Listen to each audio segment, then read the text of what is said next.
सबसे पहले तो मैं शुक्रिया अदा करना चाहूँगा आपका और आप जैसी जितनी भी दूसरी ब्रेव लेडीज़ हैं, आसमा है और कविता है, जो लोग भी इस हवाले से बात कर रहे हैं और जो यूनिक थिंग इसमें है कि इसमें किसी भी तरह का ना तो कोई पाकिस्तान और इंडिया का इश्यू है, ना कोई जो है ना किसी और चीज़ का ह्यूमैनिटी का इश्यू है और ना कोई हिंदू मुस्लिम का इश्यू है। और जिस तरीके से आप लोगों ने इसको जो है ना वो इसके ऊपर अपना पॉइंट ऑफ व्यू दिया है दैट इज यूनिक और यही चीज है जो हमें आगे बढ़ानी है तो इसके लिए आपका बहुत शुक्रिया। जी धन्यवाद, धन्यवाद। जी जी। तो सवालात मेरे काफी हैं सरिता मैम से गाइस, तो मैंने सवाल मैं यहाँ से शुरू करूंगा कि क्या आपका क्या ख्याल है कि ये सीमा हैदर कभी डिपोर्ट होएगी या नहीं इंडिया से? ऑफ कोर्स सर, इसमें सोचने वाली बात ही नहीं है और आप पूछ रहे हैं, डॉक्टर सुजाता जी पूछ रहे हैं। तो एग्जैक्टली पहले इसको यहाँ पे सजा होगी और 5 साल यहाँ पे रहने के बाद देन उसके बाद ये डिपोर्ट होगी, डेफिनेटली डिपोर्ट होगी सर। हम्म। उसकी वजह है, मेरी मेरी ना एक वजह है, ये आज का टॉपिक आपके हवाले से स्पेसिफिकली रखने की है। फयाज भाई भी आई डू होप कि हमें ज्वाइन करेंगे। उसकी वजह ये है कि जो प्रोपेगेंडा ये लोग कर रहे हैं स्पेसिफिकली एपी सिंह जी और सीमा हैदर, और चलो ठीक है हम जैसों को तो वो इन्वॉल्व करेंगे ही, पाकिस्तान से जो चैनल हैं वट, हालांकि ऐसा नहीं होना चाहिए, लेकिन इनकी इस हद तक मैं समझता हूँ कि वो मतलब ये कि इल विशेस बढ़ गई हैं कि अब आपको आज जितने भी लोग इस हवाले से इंडिया से बात कर रहे हैं उनको आस्तीन का सांप, बल्कि उन्होंने यहाँ तक कह दिया कि हम तो इनको फांसी करवा देंगे।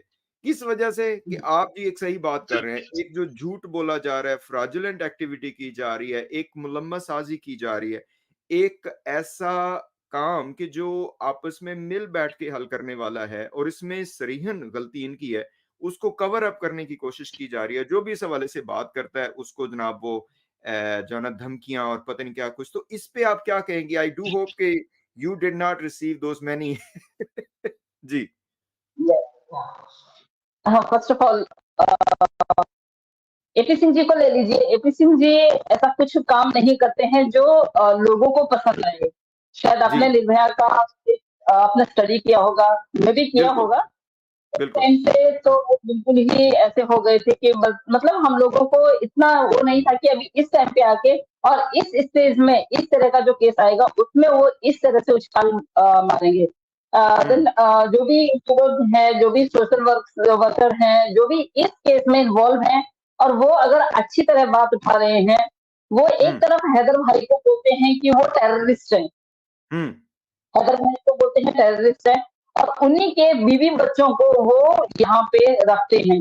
तो आप ये हम्म बताइए कि अगर हम उन 4 बच्चों के लिए आवाज उठा रहे हैं, उनको उसके उनके फादर तक पहुंचाने के लिए हम ये एक आवाज रेज कर रहे हैं, क्योंकि करना तो आपको पता ही है कि उन्होंने इदारों ने करना है, कोर्ट हम्म करेगी, जज करेंगे और हम्म बाकी सब हम आवाज रेज कर सकते हैं।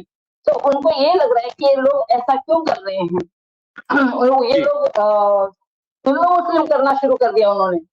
हम्म वो हिंदू मुस्लिम लेके आ रहे हैं बीच में। तो हम्म उन्होंने ये सोचा कि देखो, जब 10 करोड़ का डिफेमेशन का केस जब उन पे गया तो उन्होंने सोचा मैं क्या करूँ, एकदम नील हो गए हैं, उनका एकदम माइंड जो है ब्लैंक हो गया। तो अब जी उनके कुछ नहीं सूझ रहा है, तो उनको ये लगा कि क्यों नहीं मैं यूट्यूबरों को और जो सोशल वर्क में जो काम कर रहे हैं, या कुछ ऐसे यूट्यूबर, गिने चुने यूट्यूबर जो ज्यादा बढ़ चढ़ कर इसमें हिस्सा ले रहे हैं, जिनको सीमा हैदर के बारे में बहुत ज्यादा पता है, जो सीमा हैदर को पीछे से बहुत पीछे से जान रहे हैं, और अभी जो हमारे पास जो उसकी खबरें हैं यूनिक है, एकदम एग्जैक्ट वही है जो ये करती हुई आ रही है। तो उनको ये लगा जी कि क्यों नहीं मैं गिन गिन के लोगों के नाम लिख लूं, इन लोगों को बोलूं कि भाई आप लोग हिंदुत्व को वहां पे रिप्रेजेंट नहीं कर रहे हो, वहां पे आप गंद मचा रहे हो। उनका बोलने जी का मतलब ये है कि हिंदुत्व के लिए काम नहीं कर रहे हैं, हम अपने हिंदुत्व को बदनाम कर रहे हैं। जो वो बिल्कुल। कर रहे हैं, इसलिए वो हम्म कर रहे हैं, इसको वो कर रहे हैं कि वो एक इलीगल महिला को जो है वो वहां पे स्टे दे रहे हैं। 4 बच्चे जो वो महिला किडनैप करके लेके आई है, उनके हस्बैंड को नहीं पता है। जैसे आपको पता है कि अगर बिना पूछे फादर या मदर में से कोई भी बच्चों को ज्यादा दिन तक अगर फादर से या मदर से दूर रखते हैं, तो दोनों में से तो जो एक पक्ष होता है वो अपने साथी पे केस कर सकता है, उसके खिलाफ एफआईआर कर सकता है, जो हुँ, कि वो कर रहे हैं, जो कि वो कर रहे हैं, भाई कर रहे हैं, नगर भाई कर रहे हैं। तो डेढ़ हुँ, महीने की महिला जैसे छुपी हुई रहती है, बच्चों को लेके रहती है और यहाँ पे इसके सचिन के उसमें रहती है, अंडर में रहती है। तो अफकोर्स सी बात है कि उनको पता नहीं है, डेढ़ महीने तक, 50 दिन तक, आई थिंक सो 50 डेज तक, तो 50 दिन तक एक महिला बिना बताए, बिना फादर को बताए, 4 बच्चों को लेके अगर गायब है, अफकोर्स सी बात है, वो जो पिता है, जब उसको पता चलेगा कि मेरे बच्चे कहाँ है, क्या है, तो वो कार्रवाई करेगा। तो ये चीजें तो सारी चीजें हैं, जितना हमने इनको पूछा है, जितना हमारे क्वेश्चन हैं, कोई क्वेश्चन का इनके पास जवाब नहीं है, किसी भी एक ऐसा क्वेश्चन नहीं है जो हमारे एपी सिंह जी के पास जवाब हो या सीमा हैदर के पास जवाब हो। सीमा हैदर अपने निजी स्वार्थ के लिए बच्चों को आगे ला रही है, और बच्चों को लाया ही इसलिए गया है ताकि सीमा हैदर अपना जो निजी स्वार्थ है, जो भी उसका यहाँ पे आने का जो मकसद है, वो पूरा हो सके। तो हुँ, एपी सिंह जी को कुछ भी समझ में नहीं आता है, तो एपी सिंह जी जब ब्लैंक हो जाते हैं, मुफ्ती साहब जब उनपे 5 करोड़ का, 10 करोड़ का, जब आजकल 10 करोड़ का डेफिनेशन भी डाल दिया है, जब 5 करोड़ का डेफिनेशन का गया था उनके पास, तो वो बिल्कुल शांत हो गए थे, चुप हो गए थे। फिर उनको लगा कि क्यों ना मैं एक दूसरा तीर चलाऊं, जिस तरह उनका माइंड चलता है, उनका माइंड बहुत शार्प है, उनका माइंड मतलब उनके माइंड में हमेशा नेगेटिव बातें आती है। फिर उन्होंने पकड़ा कि देखे, उन्होंने सब पे नजर लगाई कि कौन हमारे खिलाफ बोलता है, कौन किसके। और अनफॉर्चुनेटली मेरा कोई चैनल नहीं है, तो वो मेरे को चैनल की धमकी नहीं देते, वो सोशल वर्कर की धमकी देते हैं। सोशल वर्कर जो है, हमें तो फील्ड में जाके भी काम करना होता है, वैसे भी काम करना होता है, बट डजंट मैटर कि वो क्या कर रहे हैं, क्या नहीं कर रहे हैं, उसमें मुझे कोई फर्क नहीं पड़ता है।